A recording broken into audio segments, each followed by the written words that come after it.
चौपाई ही गलत है, ना तो चौपाई गलत थी, ना तो गीता प्रेस गलत थी। बस हम उस भाव को नहीं पकड़ पाए हैं जो गोस्वामी जी देना चाहते। सीता जी जब लक्ष्मण जी को मर्म वचन नहीं कह पाई, तब राम जी स्वयं उनके मुख से बोल पड़े। तब गोस्वामी जी को लगा कि बोलूं कैसे, लिखूं। जब स्वयं बोला श्री राम है, श्री राम ही स्वयं बोल रहे हैं। साक्षात वात्सल्य और प्रेम की मूर्ति सीता जी जब वो किसी को मर्म वचन नहीं कह पाई, तो लक्ष्मण जी को भला किस प्रकार मर्म वचन कह सकती हैं, जिसने सदैव उनके चरणों का ही दर्शन किया। सुन करके व्याकुल हो गए लक्ष्मण जी। चारों ओर देख करके, चारों ओर देखा और चारों ओर एक रेखा खींची। मां, जब तक मैं वापस ना आ जाऊं इस रेखा को पार मत करना। निशाचरों की माया समझ में नहीं आती। और इतना कहकर लक्ष्मण जी चले गए। अब उसी समय रावण यति यानी सन्यासी का रूप धारण करके आया और जैसे ही रेखा पार करने लगा तो नहीं कर पाया, असफल हो गया। समझ गया ये भैया साधारण रेखा नहीं है। मंदोदरी कहते हैं रावण से, लक्ष्मण जी ने एक रेखा ही खींच दी थी, उस रेखा को तुम लांघ नहीं पाए। ऐसा तुम्हारा पुरुषार्थ है और तुम राम जी से विरोध करते हो। रावण जब उस रेखा को पार नहीं कर पाया तो बोला, आप मुझे इस रेखा के बाहर आकर के भिक्षा दो। सीता जी विचार करने लगी। मेरे देवर कह करके गए हैं कि माता जी इस रेखा को पार मत करना, क्योंकि इस वन में बड़े भयानक मायावी निशाचर हैं और अगर मैं रेखा पार करती हूं तो मेरे देवर के वचन का उल्लंघन होगा, और यदि नहीं करती हूं तो ये साधु मेरे द्वार से बिना भिक्षा लिए चला जाएगा, जिससे हमारी रघुकुल की महान परंपरा समाप्त हो जाएगी। मंगल लहैन जिनके नाही, वो नष्ट हो जाएगी। क्या करूं? सीता जी ने सोचा प्राण भले ही चले जाएं, परंतु रघुकुल की महान परंपरा का उल्लंघन मैं नहीं कर सकती। मुझे अपने धर्म की रक्षा करनी चाहिए। धर्मो रक्षति रक्षिता। देखो, आप जब पहले धर्म की रक्षा करोगे तब आपकी धर्म रक्षा करेगा। पहले आपको धर्म की रक्षा करनी पड़ेगी। किसी ने सीता जी से पूछा, माता जी आपने तो अपने धर्म की रक्षा की, अब आपकी रक्षा कौन करेगा? सीता जी ने उत्तर दिया, जिस धर्म की मैंने रक्षा की है और वही धर्म मेरी रक्षा करेगा। उसी धर्म के आधार पे लंकेश के घर में उसे तिनका दिखा करके कहती हैं, तुम्हारी औकात, तुम्हारी हैसियत मेरे सामने इस तिनके के बराबर है, तिनके के समान भी नहीं। मैंने मेरे समक्ष उसी धर्म का अवलंबन लेकर के, धर्मो रक्षति रक्षिता, धर्म की आप रक्षा करो तब धर्म आपकी रक्षा करेगा। सीता जी ने ज्यों ही रेखा से बाहर आकर के चरण को रखा, रावण ने संत का वेश त्याग दिया, अपने निज स्वरूप में आ गया। और कम से कम इस एक बात के लिए तो रावण की प्रशंसा की जा सकती है। क्या? उसने भी संत के वेश को अपमानित नहीं होने दिया। संत वेश का त्याग करके अपने वेश में आ गया। मैं रावण हरण करूंगा, संत के वेश में हरण करूंगा तो संत का अपमान होगा। सीता जी आश्चर्य से कहते हैं, अध्यात्म रामायण में आता है, जिस भूमि पर सीता जी खड़ी थी उसी भूमि को रावण ने उठा लिया। भूमि सहित सीता जी को पुष्पक विमान में रखा और चल पड़ा। सीता माता विलाप कर रही हैं। इधर राम ने जब लक्ष्मण जी को आते देखा तब बोल पड़े, लक्ष्मण भैया तुम सीता को अकेली छोड़ करके आ गए हो। मेरा मन कह रहा है, मेरा मन कह रहा है सीता आश्रम में नहीं है। भगवान श्री राम लक्ष्मण जी खोजते हुए आए, सीता जी को देखा, आश्रम में सीता जी नहीं थी। भगवान विलाप करने लगे। ये भगवान की नर लीला है, विलाप कर रहे हैं भगवान, नर लीला दिखा रहे हैं। इधर माता सीता विलाप कर रही हैं, उधर राम जी विलाप कर रहे हैं। सीता जी क्या कह रही हैं? सीता माता विलाप कर रही हैं, संसार के एकमात्र वीर आपने किस प्रकार अपराध के कारण मुझे विसार दिया।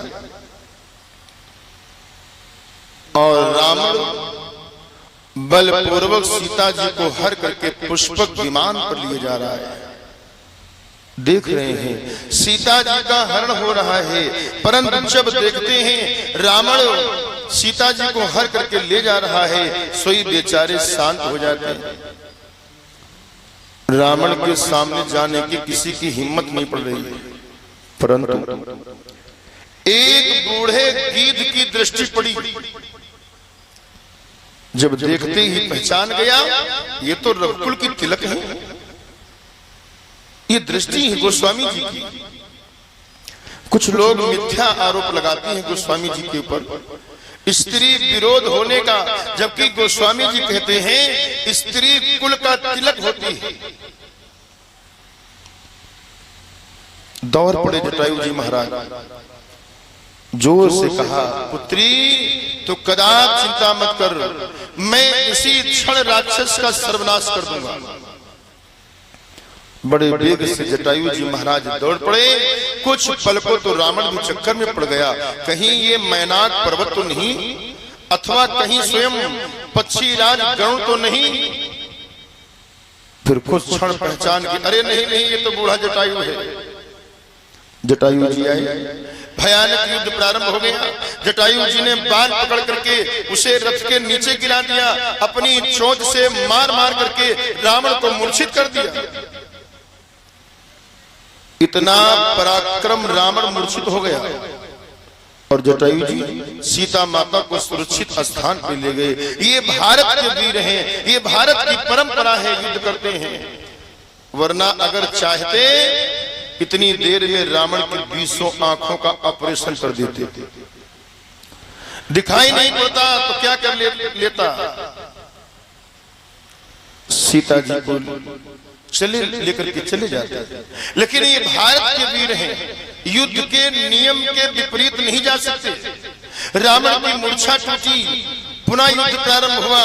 रावण ने चंद्रहास तलवार को निकाल ली और चंद्रहास तलवार से रावण ने जटायु के दोनों पंख काट दिए। दोनों पंख काट दिए, दोनों पंख कटे, सारा पुरुषार्थ समाप्त हो गया। और जैसे ही पंख कटे, जटायु जी दुगनी वेग से उतनी ऊंचाई से धरती के ऊपर गिरने लगे। क्या सोच रहे हैं जटायु जी महाराज? जटायु जी महाराज क्या सोच रहे हैं? अनुभव करें, भगवान की अद्भुत करनी का स्मरण कर रहे हैं जटायु जी महाराज। किसी ने पूछा, महाराज आपके पंख कट गए, आपका पुरुषार्थ चला गया, इसमें आपको भगवान की करनी दिखाई पड़ रही है, कृपा दिखाई पड़ रही है। जटायु जी ने कहा, हाँ हाँ, मेरी दृष्टि से सोचो, अगर मेरे पंख होते, यदि मेरे पंख होते तो स्वयं मैं चल करके प्रभु के सन्निकट जाना पड़ता। परंतु अब क्योंकि मेरे दोनों पंख कट गए हैं तो स्वयं प्रभु को ही चल करके आना होगा। यही प्रभु की अद्भुत कृपा का प्रमाण है। वरना अगर भगवान न चाहते तो क्या मेरे पंख कटते? अब भगवान आएंगे, मुझे दर्शन देंगे। भगवान आए, भगवान ने देखा जटायु जी इतने ऊपर से गिरे, पंख कटे बेहाल है। भगवान की दृष्टि पड़ी, दूर से ही दौड़ पड़े भगवान श्री राम। जटायु जी को गोद में बैठा लिया। जटायु जी को भगवान ने गोद में बैठा लिया। जटायु को भगवान ने अपनी गोद में उठाया हुआ है। जटायु जी के पंख कटे, जटायु जी फिर भी प्रसन्न है और भगवान राम की आंखों से अस्पात हो रहा है, क्योंकि भगवान अपने दुख में कभी नहीं रोए। ऐसा दृश्य पहली बार देखने को मिल रहा है। कैसा कि भक्त मुस्कुरा रहा है और ब्रह्म रो रहा है। संसार में जीव को रोते हुए तो देखा है, भगवान को हंसते हुए हजारों बार देखा, परंतु आज परमात्मा की आंख में आंसू है। परमात्मा के आंख से अश्रुपात हो रहा है। जीव भगवान के भक्त श्री जटायु जी महाराज प्रसन्नता से मुस्कुरा रहे हैं। मुख मुस्काई कही ते ही बाता। किसी ने पुनः जटायु जी से कहा, महाराज आपको पीड़ा नहीं हो रहा है, आपको दर्द नहीं हो रहा है, आपके दोनों पंख कटे हैं, उल्टे आप मुस्कुरा रहे हैं। जटायु जी कहते हैं, भैया इस संसार में जब कोई किसी को गोद में लेता है